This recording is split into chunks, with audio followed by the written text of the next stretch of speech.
The third Deadpool, this one now under the House of Mouse banner, is out now, and with Hugh Jackman as Wolverine in tow. The big draw for this movie for a lot of people, so now nerds are rushing into comic book stores to learn more about where this iconic duo began.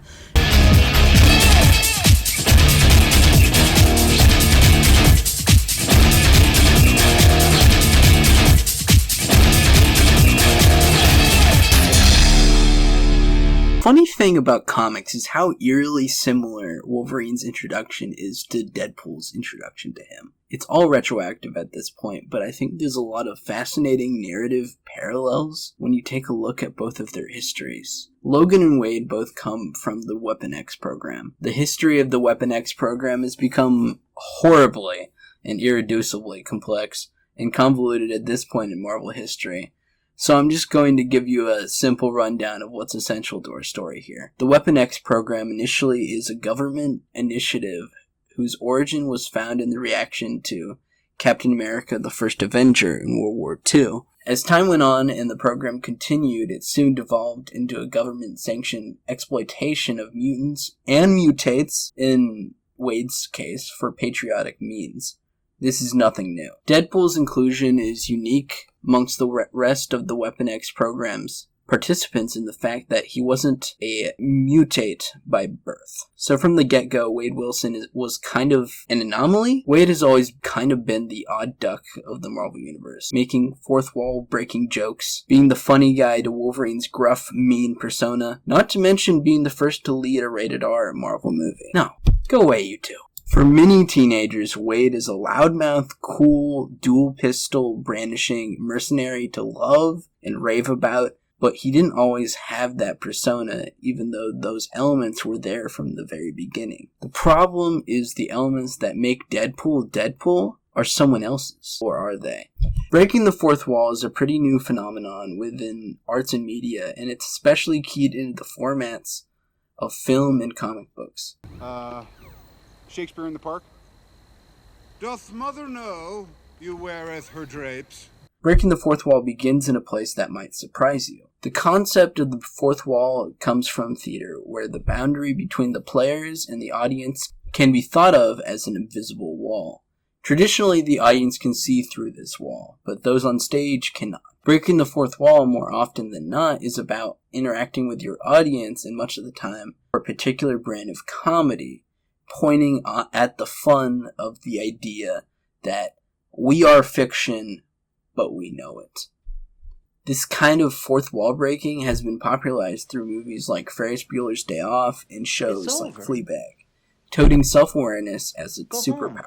Though comic books are clearly a very different medium to theater, fourth wall breaking has played a pretty big part in the history of comics in two big ways. The first, propaganda. Propaganda in comics was never more prominent than when the Comics Code Authority was around. For some shorthand, I'll be referring to it as the CCA, but if you haven't already been educated by NerdSync's many great videos talking about the history and context of Frederick Wertham in the Comics Code, a small explanation. I'm going to try to say this in the most diplomatic and simple terms, but government moral majority clown Dr. Frederick Wertham led the charge in the 1950s of banning comic books because of content within the pages that were purportedly turning children into juvenile delinquents. These charges involved that there was too much sex, violence, and gayness between Batman and Robin. Yeah, he said that. So Dr. Wertham helped create the Comics Code Authority, which monitored and regulated the content comics being sold could have. So how does this all relate to fourth wall breaking and propaganda? Initially, the genesis of propaganda in comic books was during World War II to support our troops against Axis forces, much of the time resorting to racist caricatures of the Japanese. So the less that is shown of that, the better.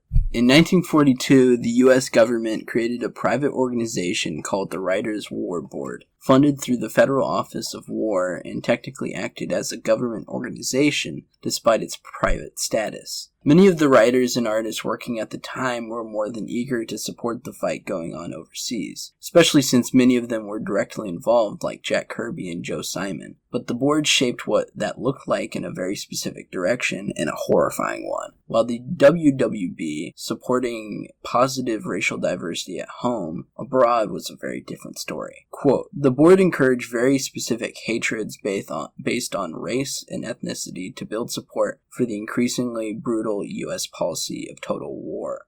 End quote. Initially, writers and artists depicted Nazis as villains while German citizens were treated as human. The WWB was not very happy with that. Paul Hirsch of Pacific Historical Review wrote about the whole history in 2014 and really helped with my research for this episode. So I think that's worth a cursory read if you're ever intrigued. Going off of this, we can now understand the gravity of government involvement in comics. Now looking at how fourth wall breaking furthered their message. While Deadpool's specific brand of fourth wall breaking wasn't prominent until the latter Silver Age, but more Bronze Age comics, you had the beginnings of it in early funny pages type comics and even in Superman comics. In the more absurd pages of World's Finest and mainline Superman, you could have Superman directly talking to the kids reading these pages, giving a message or even just saying, "Support our troops. Buy these bonds," or "be nice to kids around you." Unsubtle messaging will always be a permanent mark on comics and cartoons. Is your mom there? No, I'm home alone. Well, you won a prize. What's your address? 42 Oak Street. Hey, Roblox, some stranger's bringing me a prize. A stranger, huh? All he wanted to bring you was trouble. Remember, never tell anyone you're home alone and never give anyone your address. I'll say Mom can't come to the phone. Smart thinking. Now I know. And knowing is half the battle. G.I. Joe! Speaking of G.I. Joe, that element of the original show has been lampooned for ages, the most memorable of those being the scene from the Community episode G.I. Jeff, juxtaposing an element of the character's childhood with the cynicism of adulthood now. And that is a key change in the comedy of yesteryear to the comedy now, and that change is self-awareness. For many, self-awareness is the bane of their existence, becoming an ever-pervasive, corrosive elephant in the room with the popularization of the MCU these days, making self-awareness the norm. He's right behind me, isn't he? Everybody is Deadpool now, so what does that make Deadpool?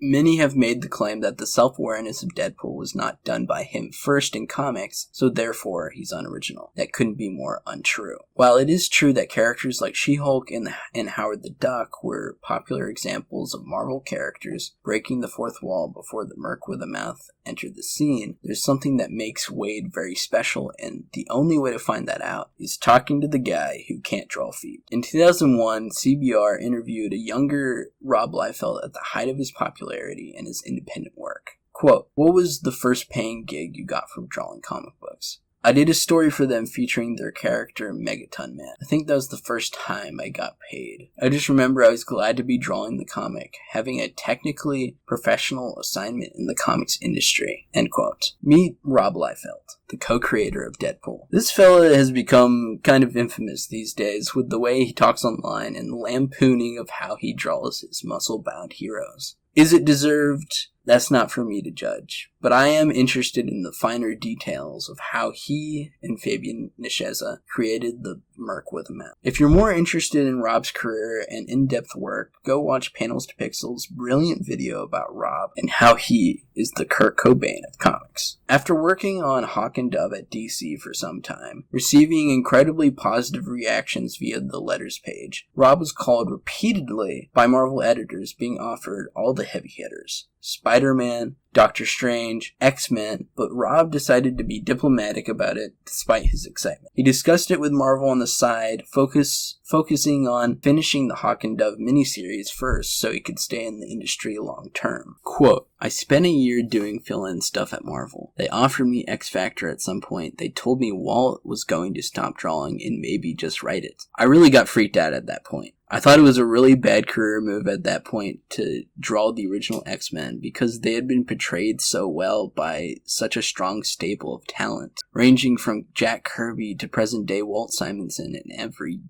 everyone in between. John Byrne, Dave Cockrum, Art Adams. I said that would be a bad move to follow Walt Simonson." End quote. Imagine being a young, inexperienced artist in the comic book industry and being asked to replace Walt Simonson on art duties on an X book. That's genuinely insane, and I understand why that would freak out Rob so much. This was huge, but if it didn't hit fans just right, it was all over. Rob wanted to do something lower profile, less pressure to perform. Rob wasn't ready to be front page stuff. He wanted something small, manageable, somewhere where he could fail and improve in silence. Understandable. But soon, Rob and his friend Fabian would make a bigger splash than they bargained for. Quote, "He is the voice that we wish we had, but are saying enough and civil enough not to say it out in public." So what Deadpool affords a lot of people is the opportunity to live vicariously through how he acts, the things he says, and the things he gets away with. End quote. As a lot of characters in superhero comics happen to be, Deadpool fulfills a particular fantasy within a lot of us, especially teenagers. The ability and the boldness to say what's coming to your mind, to do what you want. There's a kind of punk rockness to the character of Deadpool that makes him so attractive. While there has been much trouble through the years of an unequal representation of where the credit is due in the creation of Deadpool, both Fabian and Rob brought something unique to the table with the Merc with a Mouth. Let's dissect that real quick. The Merc with a Mouth. When Deadpool first entered the scene, he wasn't exactly the fun-loving, snarky, fourth-wall-breaking renegade we know today. Within the realm of the New Mutants and X-Force comics, initially Wade took the place of yet another sadistic mercenary, more of a threat than a good-hearted gunner. For instance, in Wolverine 88, the first meeting of Wade and Logan, Wade is characterized as a quick shooter, first to shoot, first to kill, a loudmouth, and not much love for Vanessa, who he just sees as his main squeeze. This character may feel foreign to those who have grown up on Ryan Reynolds' depiction of the character. The way film and television characterizes Wolverine most of the time feels horribly simple. That's why I really dig this comic. Wolverine from the get-go is a protector. He cares deeply while also keeping promises to people. And despite his rough and tough persona, all in all, he's a good man, especially in comparison to Deadpool. The action is so magnetic and visceral here, just non-stop spread. Deadpool's snarky, a loudmouth here, all elements we're familiar with, but it's not endearing, it's abrasive, it's threatening, it's wrong. Deadpool doesn't even think twice about cutting up Logan and leaving him for dead. This is Wade in his early days, not so pretty, inside and out. After kicking around Vanessa and her significant other, Garrison, for a bit, Wolverine recovers and manages to enter the fight, getting in between them and Deadpool. Deadpool uses Vanessa as a bargaining chip. Wolvie stops the blade, heading for her heart, or stops Deadpool. What do you choose? Wolverine doesn't even think about it. Quote, "But I got no choice, do I? There's a sword flying true to that girl's heart, and she's in no condition to stop it."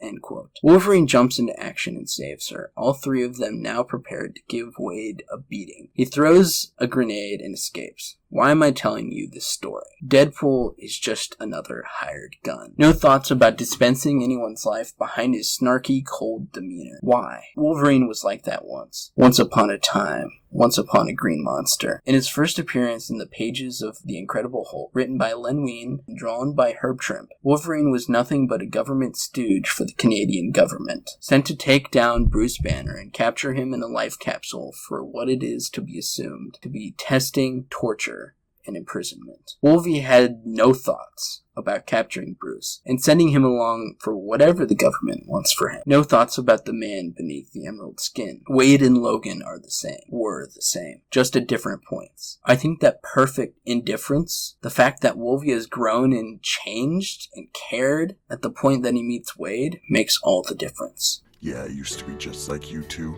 trying to find my way, think I could do it on my own, running around howling in the woods. Then I found some folks who were just like me, who understood, who cared. And all of a sudden, I had a place I could call home. Sometimes I forget. It happens. You get too wound up in yourself and you lose track of the fact that when you stop participating, you're just like that tree in the middle of the forest. The one that nobody knows about when it falls. I'm going home now.